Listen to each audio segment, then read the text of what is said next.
اللہ ताला ने सूरह हूद में चैप्टर 11 वर्स 3 में कहा कि seek the forgiveness of your Lord and turn to him with sincere repentance. Allah की तरफ रुजू करो, अल्लाह से तौबा करो।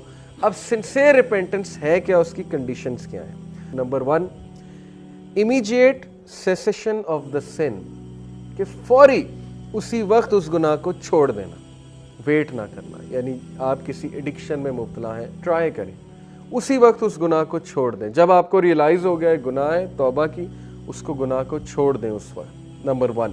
Number 2, regret for what is past, नदामत शो करना, रिग्रेट शो करना, लेकिन इतना नहीं कि बंदा डिमोटिवेट हो जाए। ओवर नदामत जो है वो प्रोक्रेस्टिनेशन की तरफ ले जाती है, फिर बंदा एक्शन की तरफ नहीं आता, हर वक्त नादिम होता रहता है, नादिम होता रहता है। इससे क्या है कि उसकी विल पावर कम होती है, और गुनाह का बहुत ताल्लुक विल पावर के साथ है।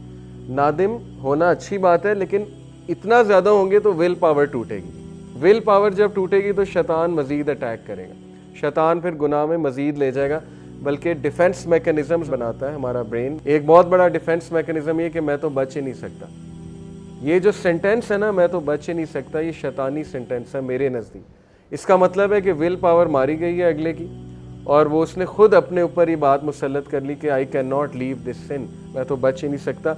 इन शॉर्ट वो असल में गुनाह करना चाह रहा है, इसलिए उसने पहले से सेंटेंस गढ़ लिया कि मैं तो बच ही नहीं सकता, ताकि जाहिर है वो कॉग्निटिव डिसोनेंस जो पैदा होती है ना, जहनी तज़ब्ज़ब, जैसे सिगरेट लोग पीते हैं उनसे छोड़ा ही नहीं जाता, स्ट्रेस पैदा होता है कि छोड़ना चाहिए छोड़ना चाहिए, एक टाइम आता है कहते हैं मैं छोड़ ही नहीं सकता।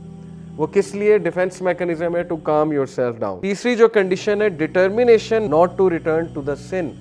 पक्की डिटर्मिनेशन आप में होनी चाहिए कि अब मैंने वापस नहीं जाना गुनाह की तरफ। ये सबसे मुश्किल स्टेप है। लोग पहली दो कर लेते हैं, तौबा भी कर लेते हैं, उसके बाद रिग्रेट भी करते हैं, नदामत भी करते हैं, लेकिन बैक ऑफ द माइंड उनके माइंड में होता है कि ये तो मैं दोबारा करूँ ही करूँ, क्योंकि मेरे से तो ये छोड़ा ही नहीं जा रहा, मैं तो फिसलूँ ही फिसलूँ।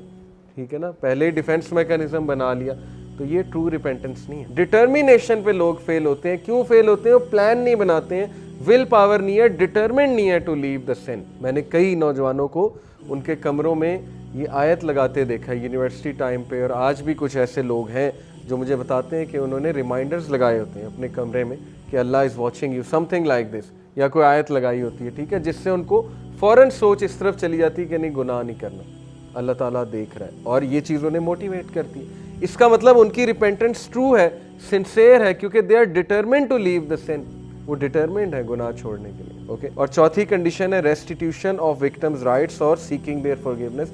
अगर हुकूकुल इबाद से रिलेटेड है गुनाह, तो फिर उस बंदे के जिसके आप राइट्स को ज़िमन कर रहे हैं, वो राइट्स दोबारा से दें उसे, या उससे माफ़ी मांगें। और अगर you can not find that person, although ये सिचुएशन इम्पॉसिबल है आज के दौर में, अब तो सोशल मीडिया का दौर है, मिसाल के तौर पे बचपन में किसी से ज़्यादती की, आज आपको नहीं समझ आ रही, तो आप जो है वो आपको मिल भी नहीं रहा वो बंदा, तो फिर इसके बारे में कि सदका करें, और जाहिर है कि अल्लाह से मग़फ़िरत तलब करें। लेकिन ये पॉसिबल नहीं है, सोशल मीडिया का दौर है, लोग मिल जाते हैं। एक और कंडीशन ये है कि जो गुनाह है, it should be given up only for the sake of Allah. ये सिंसियर रिपेंटेंस, अल्लाह के डर से गुनाह छोड़ा जाता है ना, या अल्लाह को राज़ी करने के लिए। कुछ लोग गुनाह इसलिए छोड़ते हैं कि मेरी सेहत डैमेज हो रही है, ठीक है ना, अल्कोहल एडिक्ट होते हैं, कहते हैं गुनाह इसलिए छोड़ दिया, या सिगरेट इसलिए छोड़ दिया। ऑल्दो ये वन ऑफ द रीज़न्स है, मैं इस रीज़न का इनकार नहीं कर रहा। जब हमने किसी को गुनाह छुड़वाना है तो हमने उसकी इस तरह तवज्जो दिलानी है कि तेरी सेहत बर्बाद हो रही है, रातें जागते हो, ठीक है ना, नींद नहीं आती, और जाहिर है कि सेहत बर्बाद हो रही है, ठीक है। लेकिन जब गुनाह उसने छोड़ना है तो उसने नीयत ये रखनी कि मेरा रब मुझसे नाराज़ होता है, मैं अल्लाह ताला की हुदूद को पामाल कर रहा हूँ, इसलिए मैं ये गुनाह छोड़ रहा हूँ। फिर आप देखें कि उसमें डिटर्मिनेशन आती है कि नहीं आती, क्योंकि जो एक्ट अल्लाह के लिए किया जाता है उसमें अल्लाह की तरफ से बरकत आती है, और जब अल्लाह की तरफ से बरकत आएगी तो फिर जाहिर है कि डिटर्मिनेशन भी आएगी। तो पहली बात यह है कि वो गुनाह को सिर्फ़ और सिर्फ अल्लाह सुब्हानहू व तआला की रज़ा के लिए छोड़ें। एक हदीस में आता है कि whoever gives something for the sake of Allah, Allah will enrich him and Allah will fill his heart with richness, और अल्लाह ताला will replace it with something better। इतनी मोटिवेशनल हदीस है, स्पेशली क़यामत के रोज़ 7 तरह के लोग अल्लाह के अर्श के साए तले होंगे, और अक्सर हबस होती है, गर्मी होती है, बंदे का दम घुट रहा होता है हबस के मौसम में। सोचें कि वो क्या मैदान हशर का जो सीन है। 7 type of people will be under the shade of throne of Allah. ان میں سے ایک وہ ہے who leaves something for the sake of Allah.